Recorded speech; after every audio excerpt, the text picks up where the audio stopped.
everybody, what's up? Cass here, and today we are going to be talking about how to keep your pets warm in case you lose power because of a winter storm. Because in case y'all don't know, I live in New Hampshire and we are expected to get like 21 inches where I am, so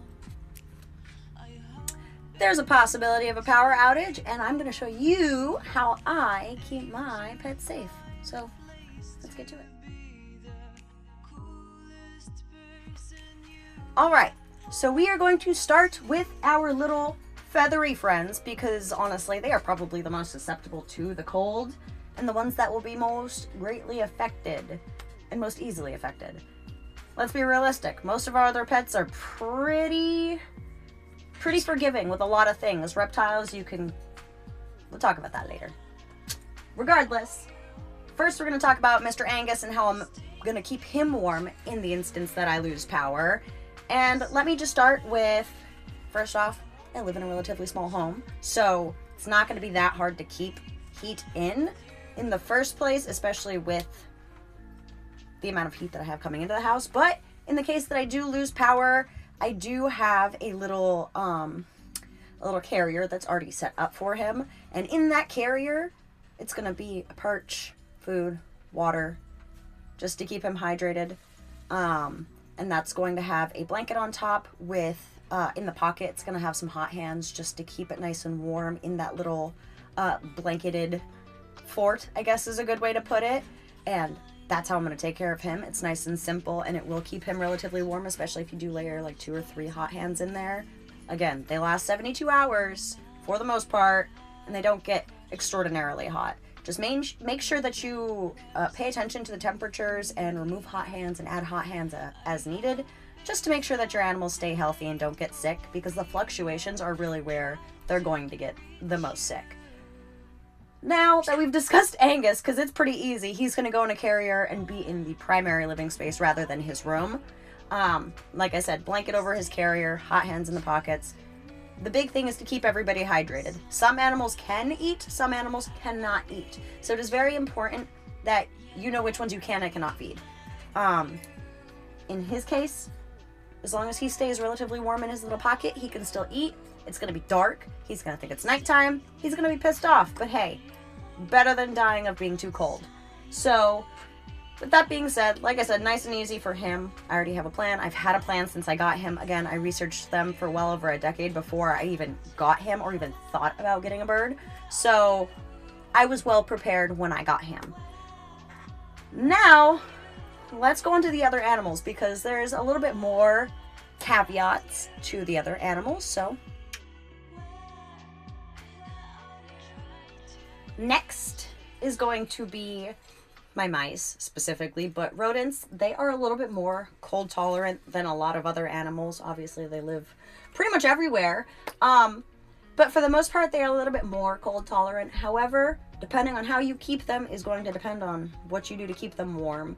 For the most part, providing enough bedding and just having them in groups like you do when you breed mice or when you have rats and stuff like that, they'll pretty much huddle together underneath the bedding and keep themselves warm. Not gonna lie. It's nice and easy. However, if you want to go that extra step, because let's be real, if you love your animals, why wouldn't you go the extra step? You can do exactly like I said with Mr. Angus over there in his carrier. You can put a blanket around it and throw some hot hands. That's gonna be a lot of the recommendations for like just a primary step. But like I said, there's a lot of caveats to that. With the rodents, they're gonna be just fine. Again, you can continue to offer them food and water.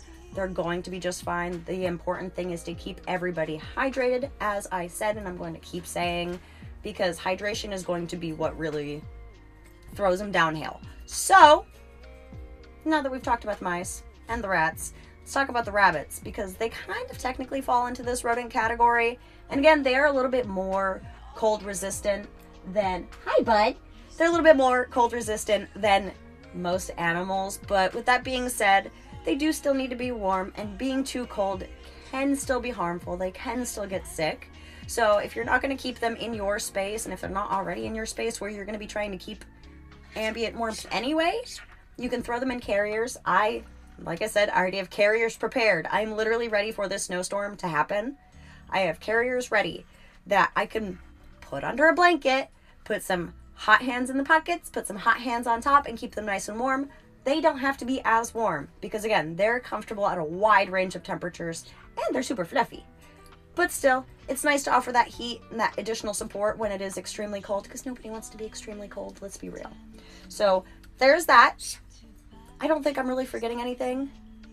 Ferrets can be the same thing. I'm sure a carrier, as long as they're not going to chew through it, is going to be fine. The thing about the hot hands with rodents, make sure that they absolutely cannot get in contact with it, because if they chew on it, they can get sick. It is not safe for consumption of the little animals. So please do not let them interact, bite, chew, or bust open, or eat, consume anything with the hot hands. They must remain on the outside of their enclosures just so that they cannot get to it at all.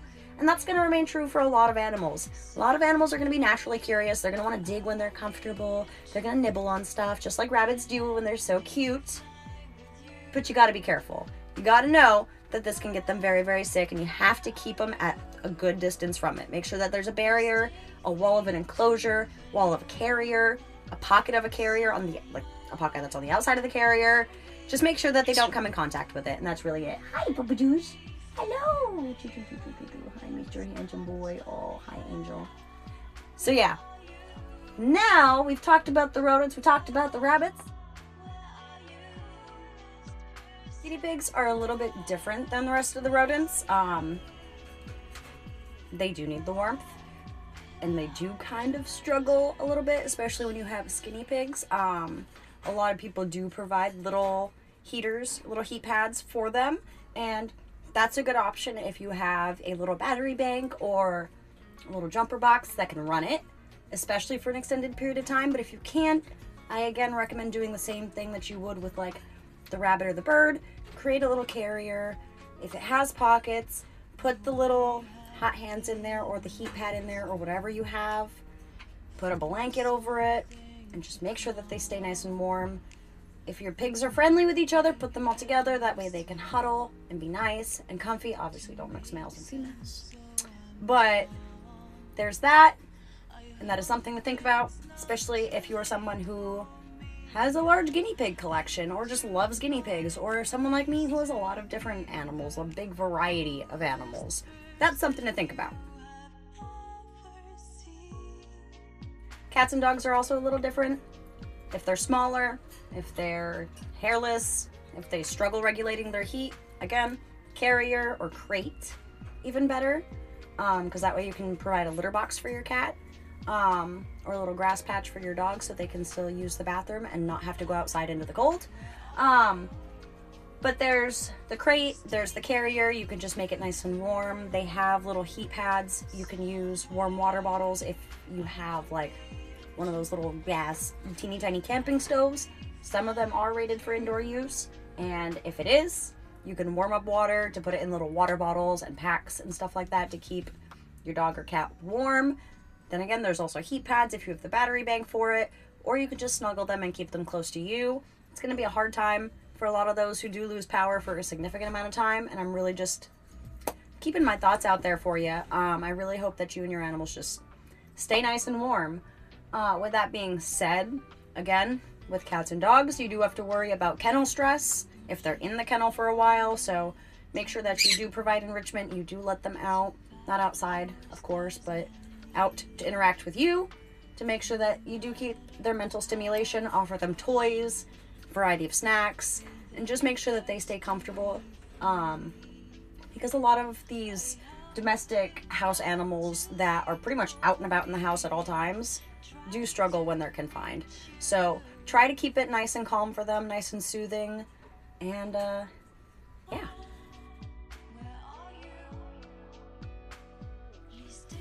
All right, we are going to talk about reptiles now, and reptiles are where the caveats really come into play. When reptiles do not have access to their heat, they cannot eat. They are cold-blooded, as everybody knows. They require heat in their digestive process, and if you're not going to be able to provide that heat, it is best to take them off of food and just keep them hydrated. Keep in mind, these are pretty much prehistoric animals, living dinosaurs. They can survive a few days to a few weeks without eating, just fine. I promise you. However, of course, the priority in this situation is to provide as much heat to these animals as humanly possible. And that is where this comes into play. Most of us reptile keepers have these big, amazing black Home Depot bins in various sizes. What you can do if you have a lot of reptiles and you can't just take a few, what you can do is you can take one of these big enclosures, put your reptiles into smaller, appropriate sized bins, but smaller. It's gonna suck. Restrict the movement a bit. Don't let them burn that energy. Keep it pretty tight. Deli cups if you have to. Deli cups if you have them. Snake bags if you have them. But what you're going to do is you're going to take this big black tub or whatever tub that you may have. You're going to line it with fleece. You're going to line it with blankets. You're going to line it with any insulating layer that you can. The more the merrier. And then what you're going to do is on top of those insulating layers, you're going to go ahead and stack your bins, deli cups, snake bags, whatever. And again, you're going to use hot hands. Hot hands are a godsend lifesaver to us New Englanders who deal with these storms and cold weather often. But I mean, in these kind of situations where you don't have power, they really, really are a magical thing. Hot hands are lifesavers. So go ahead, put some hot hands in that enclosure. Again, make sure that the hot hands aren't directly touching the animals in the snake bags or anything like that. Oh, you flying, good job! Make sure that the hot hands aren't touching anybody. Put them in between layers. Make sure that nobody can get out, nobody can interact, nobody is touching. Don't put two animals in the same enclosure. Not a good idea. And, of course, make sure that there's holes drilled in the bin so that there's a little bit of oxygen exchange. But you do really want to minimize all of that cold air rushing in and the hot air rushing out. So a couple of holes is just fine. Don't seal the bin completely. But make sure that you definitely put those blankets on top of the bins as well before you lightly put the lid on top. That way that insulation is going to stay and keep it all nice and warm in there.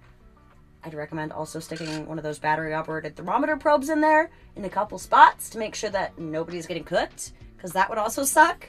But for the most part, that is going to be the way to do it. Make sure that they all stay nice and warm, and when you can heat that ambient space, it's going to be a lot better off, and it's going to take a little bit longer for it to cool off and for that temperature to change. So again, the fluctuations are where a lot of this comes into play. A lot of animals are more sensitive than others. Tegus are going to be more sensitive to the cold. Any hot climate animal is going to be more sensitive to the cold. And for example, burrowing animals do a lot better, like king snakes, milk snakes. They can handle some lower temperatures, and of course they're from this native range, so it makes sense. But it's really best to avoid allowing these animals to get cold for any extended period of time. It's just not good for their system. Again, they rely on it for their bodily functions. So they do need to stay warm. Again, they can last a couple of days, a few weeks if needed, but it's really not ideal. But the best way to keep them warm and to make sure that they aren't extraordinarily stressed out by this whole process is to keep them in a dark space and nice and warm. And that's what that tote offers. So there's that. Amphibians, kind of the same deal, kind of not. You got to keep them hydrated, but the soppy wet and the cold can get a lot of animals sick and make them very, very unwell very quickly. So it's best to avoid the sopping wet with the extreme cold. If you have to, put them in a deli cup, keep them very, very moist, and put them somewhere in or around that bin that you have for the reptiles. It's safer to take them out of the enclosure and put them into a deli cup like they would be in shipping, and to just keep them over with everybody else, than it is to leave them in their beautiful enclosure and make it all soppy, wet, and muddy, and potentially icy depending on how cold your house gets. So that's something to think about as well. Again, you're probably not going to feed the amphibians during that time. They don't need to eat nearly as often as reptiles, so it's not even a concern.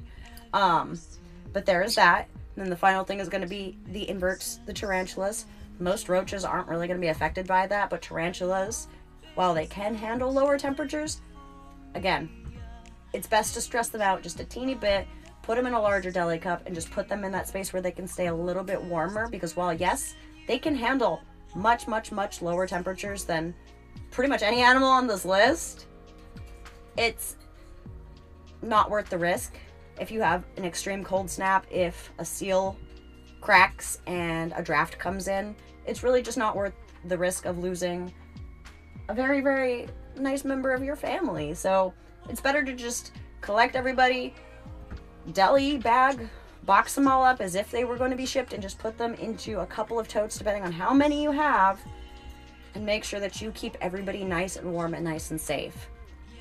If that's not possible, I would honestly recommend evacuating. Or if you have a generator, that's great. I'm going to talk about ways that I personally keep my space. In case you guys don't know, I have been through both a wildfire and a house fire, and I have had to put my animals in these situations where they have had to be in bins with hot hands and all that kind of stuff that I just explained. I've been through it, so that's why I feel comfortable talking about it. I've proven it. It works. It's successful. You just really need to maintain the temperatures and really, really keep an eye on it. Buy a whole case of hot hands if you can. But as for keeping my space warm, again, I live in a small place already, but in case you guys don't know, they do make indoor gas propane little heaters now. And if you can get your hands on one, I would highly, highly, highly recommend it. But if you can't, just so you know, they also do make battery banks, or like the little jumper boxes that have the cords on them that can run a small little element heater for quite a while. And if you make it pillow fort status, you can keep it pretty warm.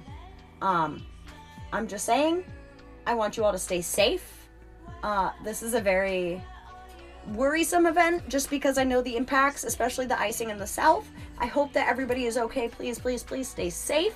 Get in contact with any resources as you can and you need to. I know that in the reptile community and in the animal communities, there's a lot of rescues and a lot of people that are opening their homes out of state to collections. I know that my husband and I have done it in the past. So reach out to your friends, lean on your family. This is the time to be a community and this is the time to support. So I beg of you, keep your animals safe, keep yourself safe, stay well, stay warm, and stay hydrated, right? Make sure you dance all the sadness away, just like Mr. Angus on the daily. But with that being said, I'm going to go ahead and continue preparing my house. I still have to barricade a drafty door, which is another thing you can do. You can use paper bags or foam insulation or, even blankets to barricade drafty doors and windows. You can close them off completely. And there's ways that you can make sure that those additional openings in your home don't leak in cold air. But I need to go ahead and finish that because I do have a few things that are still not finished just because the sun shining through is very, very warm and it does warm up this room ambiently very, very nicely. But I'm going to try to lock that heat in now. So without further ado, I'm going to go ahead and get on out of here. And I hope that you guys, again, stay safe, stay well, reach out to your friends and family, check in on everybody. It's time to be a community right now. And I hope that you all remain safe. I hope you have a wonderful day. Best of luck, my friends, and I will see you in the next one. Bye now.